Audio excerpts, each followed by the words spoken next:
ఇక world news updates చూస్తే Israel Hamas యుద్ధం కాస్త దారి మళ్లింది. హమాస్కు మద్దతుగా రంగంలోకి లెబనాన్కు చెందిన మిలిటెంట్ గ్రూప్ హెజ్బుల్లా ప్రస్తుతం భారీ మూల్యం చెల్లించుకుంటోంది. అనవసరంగా ఇజ్రాయెల్పై రాకెట్స్తో దాడులు తెగడంతో ప్రతీకారంగా ఇప్పుడు తన ఫోకస్ అంతా లెబనాన్పై పెట్టింది. సోమవారం నుంచి మొదలుపెట్టిన దాడుల్లో సుమారు 500 మంది లెబనాన్ పౌరులు చనిపోయినట్టుగా వార్తలు వచ్చాయి. తాజాగా అక్కడ జరుగుతున్న పరిణామాలపై ప్రత్యేక కథనంలో మరింత సమాచారం తెలుసుకుందాం.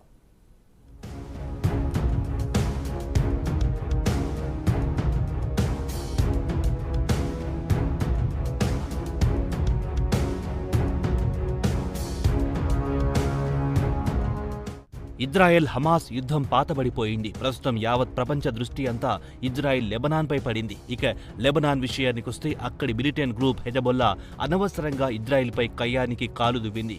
హమాస్కు మద్దతుగా రాకెట్లతో ఇజ్రాయెల్పై దాడులకు తెగబడింది. దీంతో ఇజ్రాయెల్ ఇక హెజబొల్లా పని పట్టాలని నిర్ణయించింది. వెంటనే కార్యాచరణ అమలు చేసింది. వెంటనే గత మంగళవారం నాడు పేజర్లను పేల్చింది. అటు తర్వాత గురువారం నాడు పేజర్ల పేలుళ్లతో మరణించిన వారి అంతిమయాత్రకు వెళ్లిన సందర్భంగా అక్కడ వాకీటాకీలు పేలాయి. సుమారు 3,000 కంటే ఎక్కువ మంది హెజబొల్లా మిలిటెంట్లు ప్రస్తుతం ఆసుపత్రిలో పాలయ్యారు. ఒక విధంగా మానసికంగా ఇజ్రాయెల్ లెబనాన్ను దెబ్బతీసింది.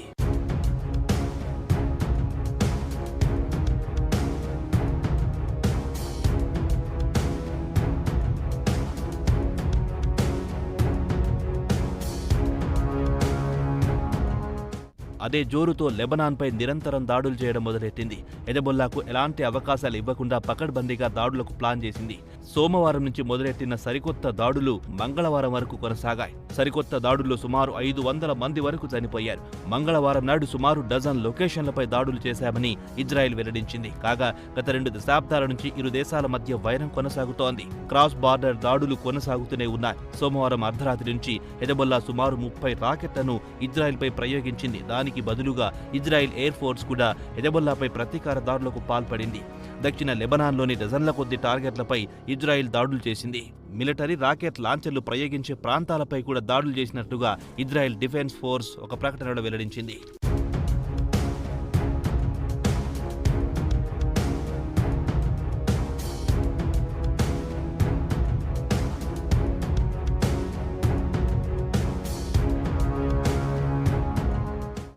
దక్షిణ లెబనాన్లోని అయాటయాష్, షాబ్, రమేయ ప్రాంతాల్లో పెద్ద ఎత్తున దాడులు చేశామని ఇజ్రాయెల్ పేర్కొంది. కాగా మంగళవారం నాడు ఉదయం హెజబొల్లా ఉత్తర ఇజ్రాయెల్లోని పలు ప్రాంతాలపై రాకెట్లతో దాడులకు పాల్పడింది.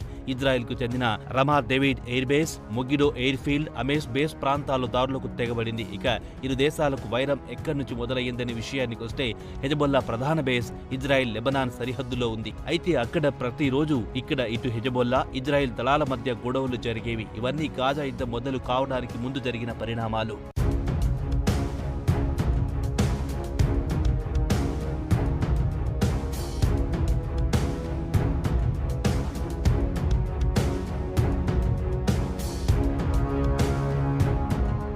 ఇక ఇజ్రాయెల్ విషయానికొస్తే లెబనాన్లోని సగ భూభాగాన్ని 1982 నుంచి ఇజ్రాయెల్ ఆక్రమించడం మొదలెట్టింది. వాటిలో బీరూట్ కూడా ఉంది. ఇక్కడ ఇజ్రాయెల్ దళాలు, వీరితో పాటు రైట్ వింగ్ ఇజ్రాయేలీలు, క్రిస్టియన్ లెబనీస్ మిలిటియాలు కలిసి బీరూట్ పశ్చిమ ప్రాంతంలోని పాలస్తీనా మిలిటెంట్లను వెళ్లగొట్టారు. ఇజ్రాయెల్ ఆపరేషన్లో దాదాపు 17,000 మంది మరణించారు. ఇక మీడియాలో వస్తున్న కథనాల ప్రకారం చూస్తే బీరూట్ రెఫ్యూజ్ క్యాంప్పై పడి ఇష్టమొచ్చినట్టుగా చంపేశారన్న అపవాదు కూడా ఇజ్రాయెల్ మోయాల్సి వస్తోంది.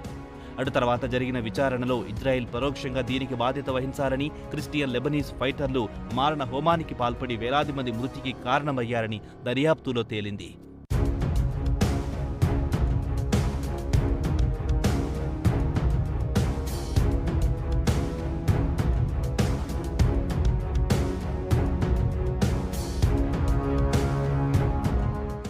లెబనాన్ నుంచి పాలస్తీనా ఫైటర్లను తరిమేసిన తర్వాత హెజబొల్లా ఆ స్థానాన్ని భర్తీ చేసింది. షియా ఇస్లామిస్టు ఫైటర్లను ఇరాన్ శిక్షణ ఇచ్చింది. దీంతో హెజబొల్లా 1983 నుంచి ఇజ్రాయెల్పై దాడులు చేయడమే కాకుండా టెర్రర్ కార్యకలాపాల్లోకి దిగింది.